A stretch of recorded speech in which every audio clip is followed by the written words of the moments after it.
Good afternoon to all of yours on MAQ TV. We are very privileged this afternoon to be joined by President of Cricket West Indies, of course, a former minister in St. Kitts as well, government minister, and a former manager of the West Indies cricket team, and that's Ricky Skerritt. Good afternoon, Chief. How are you? Doing fine, thank you, Vinod. Making my way through all of the challenges of COVID-19 like the rest of us across the Caribbean. Hopefully we will get out of this sooner rather than later. Well, I guess COVID is affecting all of us, but it will affect you doubly because you also have the West Indies Cricket Board to take care of and all the constituents of West Indies cricket. And of course, with the COVID, there's always an impact financially and otherwise with West Indies Cricket Board and all the cricket boards across the world, as a matter of fact. But we're going to get to that. I know you're in lovely St. Kitts, and tell us, Ricky, what's the situation across in St. Kitts in terms of the COVID numbers? In Trinidad and Tobago, and I know you have, you love Trinidad and Tobago. I know you have heavy interest in Trinidad and Tobago as well. We have, I think, just the 2 persons in the hospital at this point in time. Of course, they've relaxed some of the quarantine rules and restrictions. Just today, I was able to actually go out to buy some food, and before this interview started. What's the situation in St. Kitts? As you know, St. Kitts is a small place. We closed down our borders a few weeks back, and I think that made a big difference. So the discipline among the population, I think, has helped as well. So basically, we had 15 cases, and over the past 3 to 4 weeks, bit by bit, they have recovered, and I think we left with only one official case. Of course, I don't know how much testing, per capita has been done, but the bottom line is that in St. Kitts, we've had no deaths. I'm not even aware if we had any serious hospitalization, but obviously there's been a lot of fear. People, all worried, everybody staying indoors, people, walking around with masks when they get out. It's been a very difficult time. I suppose it's not just how much deaths and how much illness you have, it's how much fear there is in the country. But we are lucky in that we've done pretty well on the health side of things. That's wonderful indeed to hear, and of course, and it's going to be difficult to be in St. Kitts and be in quarantine, because whenever I'm in St. Kitts, I'm always down at the strip by my good friend at the Shiggity Shack. This strip is a classic case of the economic impact. We're an otherwise very busy economic area. Retail, food and beverage, entertainment area has just died. Pretty much shut down for the last several weeks. And I guess it would be like our Peter Avenue and places like that in Trinidad, where normally there's such an amazing buzz, so much economic activity, so much fun, so much relaxation, and then now it just goes dead. Very difficult to revitalize that going down the road. How big of an impact has it been financially for the government of St. Kitts? I can't give you those numbers, as you know, I'm not in government, but government is being forced to give support, financial support to unemployed people. I mean, every government across the region right now is faced with that requirement to come in and sort of be a safety net where possible. Obviously, you can't give as much as you would want to give, and it's the people in need of help. There's no job to turn to. There's no payroll anymore for several businesses. Small islands like St. Kitts and Nevis are primarily tourism oriented, tourism and services. And of course, there's no travel and tourism at all. Cruise ships pulled out since the end of February, and the airport was closed down somewhere around about the middle of March. So there's literally the only non-nationals on the island would be expats who work and live here. Yeah. But basically, it's remember, St. Kitts and Nevis has over 1 million cruise visitors every year, and somewhere between 120 and 140,000 overnight stays every year. So you're looking at a significant amount of business that has disappeared. Cruise tourism alone represents probably about 150 million US dollars in the economy. So it's going to be a very difficult recovery period for all of our Caribbean islands. Yes, definitely. So that's the case in Trinidad and Tobago as well. And you spoke early on of relaxed restrictions as well from today, I think you said, in St. Kitts. Tell us about that. There's been intermittent, there's been some 24-hour curfew periods for days at a time, and then they would break it up with some daytime relaxation. But it's always been for the last, I can't give you this specific dates, forgive me, I haven't been recording it, but it's past 6 or 7 weeks. Every night has been a curfew. But this is the first week for some time where we're gonna have 5 full days of open activity, with a little bit longer from 5 in the morning until 8 at night. But there's still the overnight curfew, just a little bit shorter. I guess in the small countries, you can't risk having a spike, a big spike or a major outbreak across there. So you're still very cautious in the coming back and reopening. But as we were speaking of earlier, Ricky, you have to counterbalance that with what's going on in the economy. One of my guests on a previous program here at MAQ TV said that, virus is dangerous. People may die mentally if they continue to stay in lockdown. Well, that is the million-dollar question right now. Are the government officials overdoing, or are they doing what needs to be done? And it's a question of trust. In our own case here, I think there's a lack of trust in what the government has been saying and doing. There's been some conflicts and some uncertainty. And so, it's been a difficult period, but I think everybody senses that we're soon at the end of the lockdown, but people will have to change their behavior going forward in terms of the distancing and the hygienic approach to living. Yes. That is what is going to affect all of us, whether we end the lockdown or not, very soon.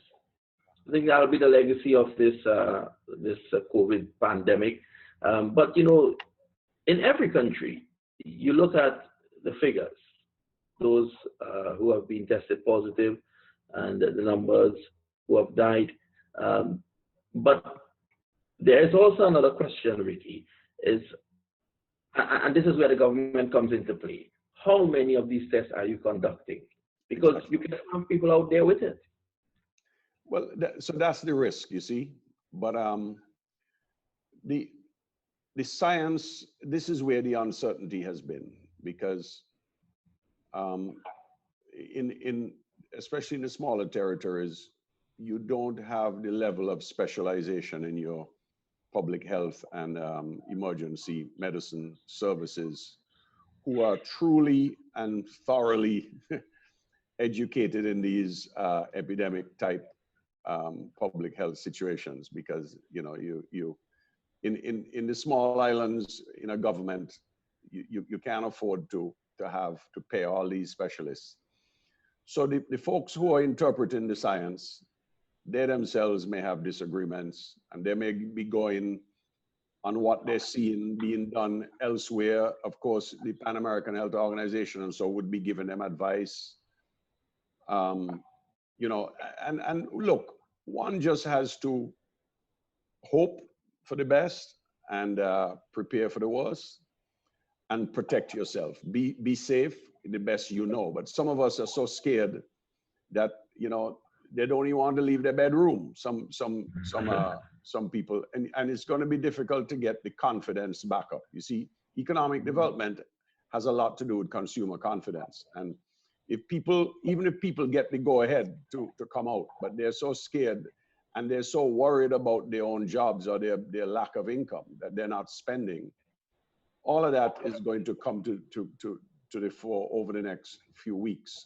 What will the Caribbean's response be to the economic challenges? Our response has been reasonably good across the region to the health challenges. People have been fairly disciplined. The numbers have been reasonably well contained across the region, and all is well that ends well. But when that ends, and it's the fear of, will it actually end when it appears to have ended, or will it come back?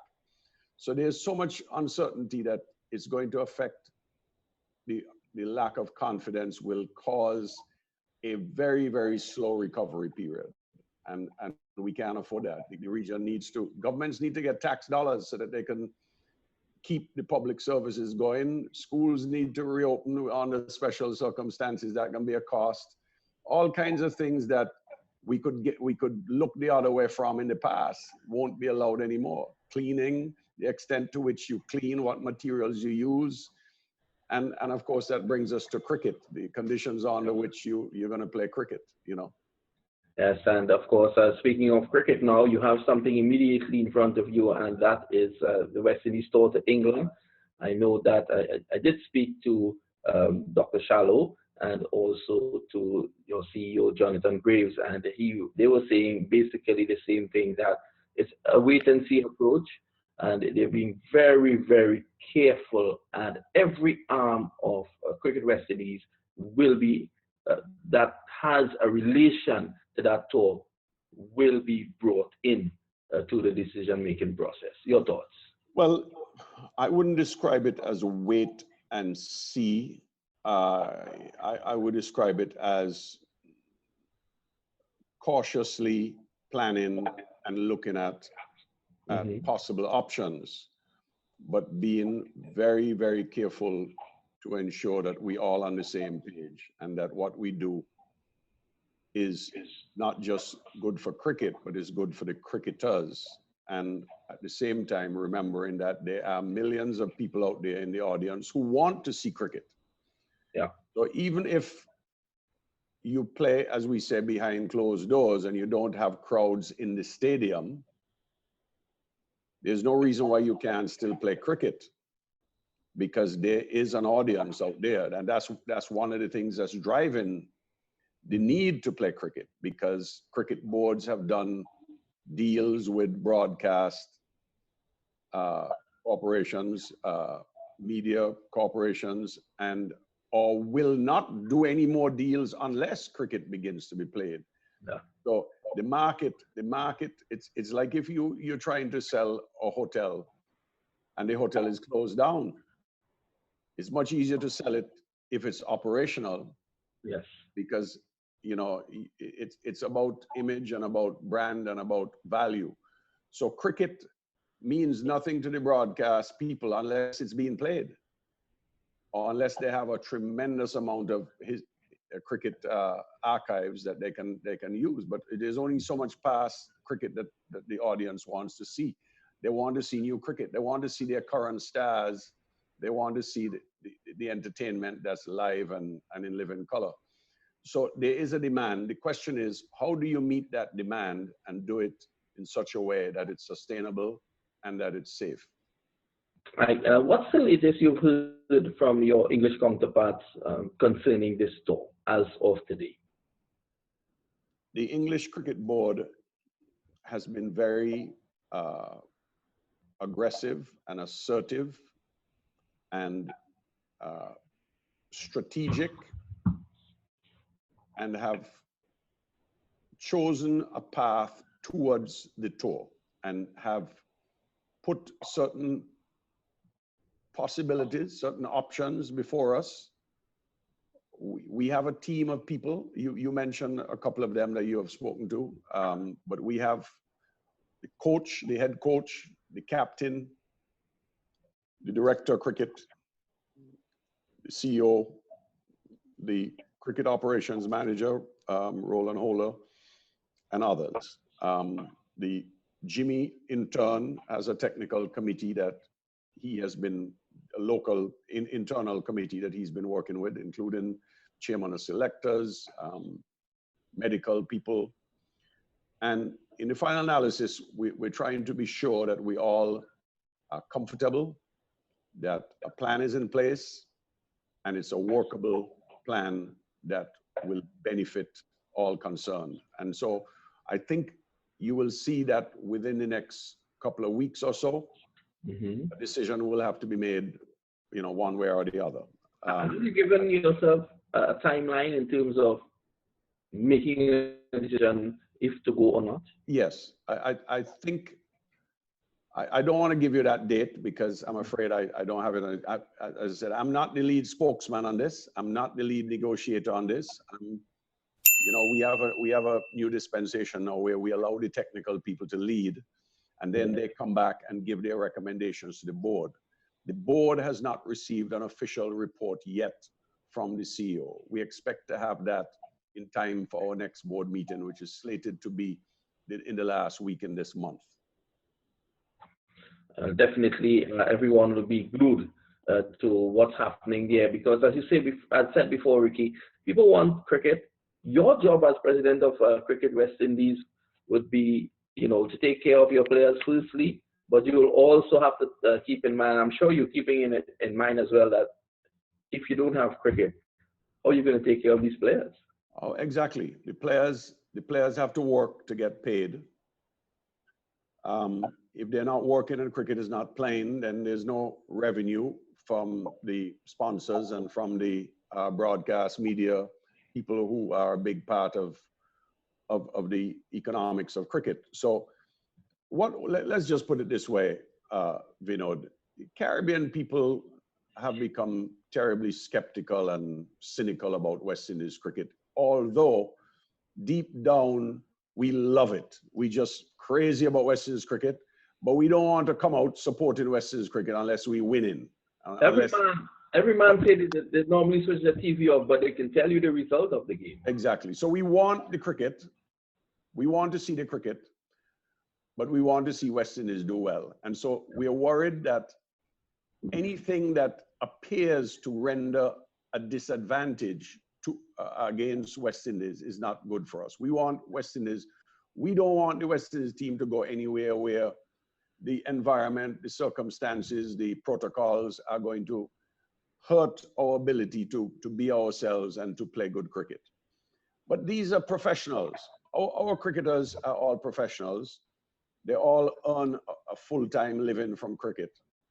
And they've all been growing, especially in this down period. I'm sure that most of them have taken the opportunity to think a lot about themselves and their careers and what they want to achieve. And I've spoken to several of them myself, and they are keen to play. They want to get back. I think some of these cricketers, having been out of cricket for 2 months, really have learned again to love what they do and can't wait to get back on the cricket field. Isn't that incredible? Sometimes when you don't have something, you love it more.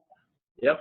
I think that is happening to a lot of our cricketers. They want to get out there, so they're prepared to make some sacrifices, as long as it's not going to sacrifice their health. Yes. And of course, I'm sure that a number of them, as you said, you spoke to a number of them, these guys are really depending on you, Ricky, to wave for a magic wand, probably, to get the cricket back on for them. They want us to pay them what's due to them too. We're struggling. We get in there. We're getting there. We're getting there. We slowly but surely we get in there. Yeah. You know, we spoke initially of the financial challenges faced by governments in the region, and also let's bring that into cricket.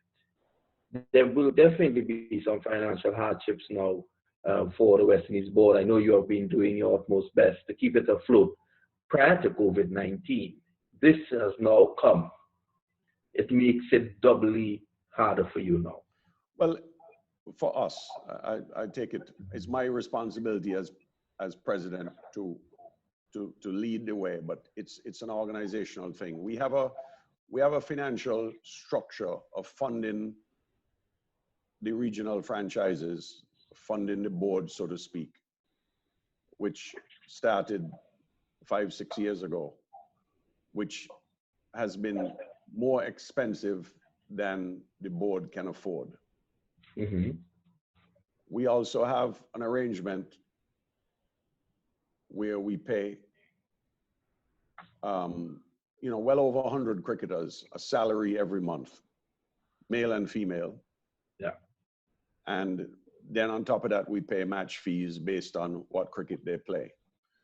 So every single month when we start out, and when you add the payroll of the administrative payroll, the coaches, the strength and conditioning coaches, the physiotherapists, all the medical people, the Cricket West Indies has a payroll of well over $1 million per month. That is very difficult to sustain under the circumstances, because we get revenue from, we get grants from ICC, which are generally speaking what we expect, although ICC itself gets its money from the international events, such as World Cups and so on. And if any of those events can't take place, then it's loss of revenue, then it's a risk that the distribution funds that they have becomes less. The other revenue we get, of course, is sponsorship. Sponsors expect to get mileage from their branding and so on, whether it's on your shirt or on your website or on television, other things that you have control over. And if there's no cricket, there's a clause which basically says that if we're not doing what we're supposed to do, then they don't have to pay. And then thirdly, we get money from the broadcast media rights. It's mostly television media rights and some related streaming and other things. You know, as a broadcast man yourself in the radio business, how we have struggled to keep the radio side of it going because the market has been so tiny in the Caribbean. In the Caribbean, we have a very small domestic market. So most cricketing countries in the world can make some money locally. We make little or no money locally. Yeah. So we depend very much on the broadcast arrangements, depending on what tours are coming. For instance, we have South Africa scheduled to come this summer. We already struck a deal with one of the top broadcast companies to do with that tour. That tour is under threat of not taking place. The New Zealand tour is also under threat of not taking place. We're negotiating with a New Zealand broadcast entity that's not going to close that deal without some certainty of the cricket. Understood. And so on and so on. I mean, I can go on for an hour on this. The point is that the revenue is either not coming or it's on pause. And that means that our ability to pay our obligations becomes in question. Moving forward, I know that you put a strategic committee in place, right, to deal with the finances, to give recommendations to the board, how you can manage your financial affairs in terms of where to cut back, where you should push more revenue into, and this sort of thing. I know that committee has been in place and has been chaired by Bill Haven out of Jamaica. How long could the board really hold the pressure, so to speak, before there's any cutbacks in terms of those 100 or so players on retainer, especially those in the PCL, as you alluded to? That is very costly. I have to be very careful what I say about this, because that committee has to be allowed to do its work. It has already had one meeting and has another meeting due this week. They have, the next board meeting will deal only with finance. Well, yeah. 90% of the board meeting will be with finance, and that is going to be around the 27th of May. And that is when we expect to get the final report from them. Let me just say that this report is a follow-up to the PKF review, which was done over a 6-month period last year, and which was submitted to the board in December, and which is already being implemented. It had 26 recommendations, and it's up to the CEO and the CFO and others to implement those recommendations. What this particular committee is about looking at those recommendations and any others based on an emergency situation. The COVID-19 pandemic has brought our very poor financial health into a sort of a ICU state, if I could use the analogy. It's like if you're going, it's like if you go to the emergency room because you're not feeling well, and just as the doctors beginning to prescribe some medicine for you, you have a stroke. Yeah. And so all of a sudden the medical situation has changed, and that's kind of what has happened here. And so this committee, you can expect that they will be looking for not just massages on the skin, but deep surgical incisions into the body. Because what austerity measures right now is not sustainable. Yeah, I guess Ricky, it's all about austerity measures now. Exactly, but that has to come through a process which is fair to all concerned and which results in the patient coming out more healthy on the end, having gone through some, you know, some level of remedial work. I can't predict anything right now, but I will say to you that there is need for further cuts. The cost cutting has been cost reducing. It now needs to get to cost cutting. It's about, you were doing a very good job as president of West Indies Cricket, moving forward. You were seeing investor confidence coming back into West Indies Cricket. Your major sponsor, Sanders, you know, I have some relations with them, and I know I can tell you that they're very impressed with what is going on at West Indies Cricket pre-COVID. And now it makes, I know it could be some pressure on you, and the rest of the West Indies Cricket Board, given the fact that this UK tour will mean so much to Sanders. Your thoughts on that? Well, you know, look, I'm glad you raised that, because Sanders has been a very good friend of West Indies Cricket for many, many years. My very first overseas tour as a manager of West Indies team in 2000, we had Sanders back then as a sponsor specific to that England tour. Yes, I covered that tour. I remember that tour well. Right. You must have been about 12 at the time, you know.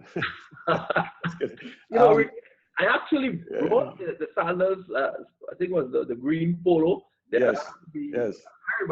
I remember it very well. I still have one. So look, the point I want to make is that Sanders understands when to back a good horse, because the England tour is always very, very good for Sanders, because it's a great way to show the uniqueness of their product, the richness and the exciting romance of their product, and it reaches a market. The cricket, especially in the VIP boxes and so on in those grounds, the Sandals brand is well known. Even in the World Cup recently, we had some activities taking place with Sandals. David Roper, who you know very well, David Roper has been doing this for over 20 years. So David Roper loves West Indies cricket, I can tell you that, and Chelsea Football Club. David, the point is, yes, Sandals is a very important part of our decision making, because we want our sponsors to get return on investment. But as I said earlier, we are not going to allow any commercial or any other commitments to be the sole determinant for this tour. It has to be a inclusive, integrated, strategic approach to implementing a tour to which we have been committed for some time.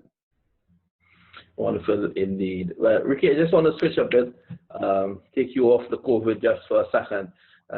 US cricket. You were there at the banquet that was in celebration of 20 years anniversary of Cricket Council USA, and Mohammed Qureshi, who is the chairman of Cricket Council USA. I know that he is particularly interested in, lending his support to West Indies cricket. Reason being, a number of West Indian players would normally go to visit the US and play at his US Open T20 tournament. Your opinion, and you being a cricket man for forever, and I know that you keep abreast of cricket matters. How essential is this US Open T20 tournament to the fabric of cricket in America? Well, first of all, let me say that I met MAQ for the first time just less than a year ago. So I don't know him very well. I wasn't too familiar with his tournament. But in a very short time, I've grown to respect his commitment and his enthusiasm. I don't think I've ever met anybody who loves cricket more than him. That's true. So he is good for cricket, and the extent to which he can keep a tournament like that going for 20 years and then beyond is quite amazing. And then be the sole sponsor, is the man sponsor. And at great personal sacrifice financially. So, but I really, right now I am so consumed with this presidency is a part-time job for me. It is already fully consuming. So I haven't really been, I'll be honest with you, I'm not paying a tremendous amount of attention to US cricket. What I will tell you is that MAQ has to be part of that setup because he just has such a history. And the challenge that USA cricket will have going forward is bringing all of these different interest groups and tournaments, and they'll have to sift out who are the good people and who are the fly-by-night. We know that MAQ is not a fly-by-night. Yep. My friends at US cricket, who I met again less than a year ago, they're just getting started, and they are going through the process of trying to build their team. They have some good people at the top, and I think you will see over time that a good model will come through, and they will have some good people. They've had some hiccups in the start. They're trying to raise money. They're trying to coordinate. But I'm taking, this is one area where I have to kind of take more of a wait and see approach while we do whatever we can to help, as long as it's not costing us a fortune. We have good relations with Canadian cricket as well. And we have links. We do umpiring training and other types of seminars with them, and we'll be doing the same with USA cricket when the time is right. We're talking about the possibility of doing some joint bids for tournaments, for ICC, for global tournaments. Is a good possibility that between Canada, the USA, and the Caribbean, that we may be able to create an organizational structure with a good, strong market base to compete for some international event with the US, at ICC. So that's a brilliant idea. Possibilities are there. Great, and of course, I'm sure they're always going to lean on you because they look at Cricket West Indies as an elder brother, so to speak. Such is the relationship. Let's explain that, because in the old dispensation, before the current Cricket USA was put in place, ICC kind of depended on Cricket West Indies as a full member to help cricket in the USA as an affiliate member, or sorry, as an associate member. And depending on who was the president at the time or whatever resources, it worked up and down. It was not a consistent, there was no big program. But the truth is that Cricket West Indies cannot afford economically to carry any major program on its own for Cricket USA. And I think eventually that came through. Yeah. And, you know, good relations. You see what has happened with Fort Lauderdale, where an arrangement was done to try to have international cricket in Fort Lauderdale, and that has had mixed returns. But generally speaking, I will say it has been successful in terms of exciting the fans and growing the game. Not so much financially, but, you know, the point is ICC has now put in place an organization that will stand on its own 2 feet. The relationship with Cricket West Indies now is more of a sort of, as you said, a bigger brother rather than a father figure. And we don't really have any full responsibility for anything in Cricket USA anymore. Ricky, I know that you have your hands full. I honestly don't envy. The only thing I envy about you right now is where you are. But not in your small, peaceful island. Love it. Of course, I've made some tremendous friends across there.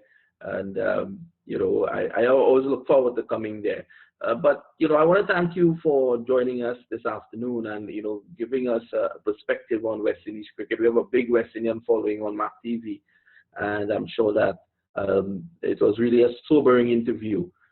We want to wish you all the best. It's nothing that you're not capable of in chartering West Indies cricket forward and getting through this rough time. You're not alone, because there are many other sporting bodies who would be in a similar or even more dire straits than which you face at the moment. We want to wish you and my good friend Dr. Shallow and the rest of the executive all the best in moving forward. Thank you very much, Vinod. It's been a pleasure. My regards to MAQ and to all of your viewers. It's always a pleasure to be talking cricket. Well, you've heard it there from the president of Cricket West Indies, and that's Ricky Scarrett, just bringing you up to date with what's going on in terms of West Indies cricket. And he did speak a bit about American cricket as well. We want to wish him all the best. We want to also encourage you to continue viewing MAQ TV as we look to continue entertaining you during this period of the COVID pandemic. Good afternoon.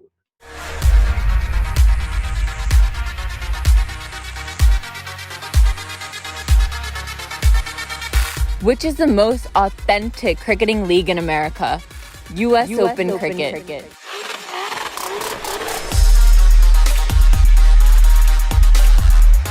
Which is the most exciting cricket in America? US Open Cricket.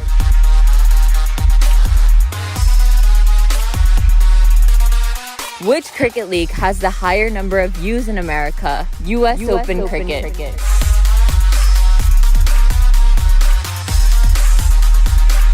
Which cricket league has the higher number of players in America? US Open Cricket.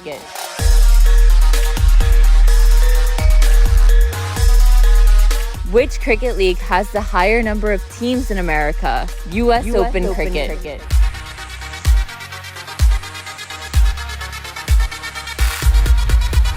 Which cricket league has the higher number of cash prizes in America? US Open Cricket.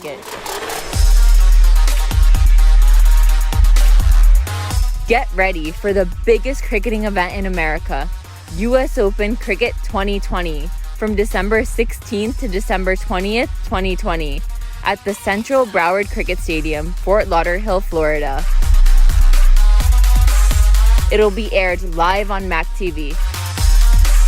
Let's play 2020 in 2020.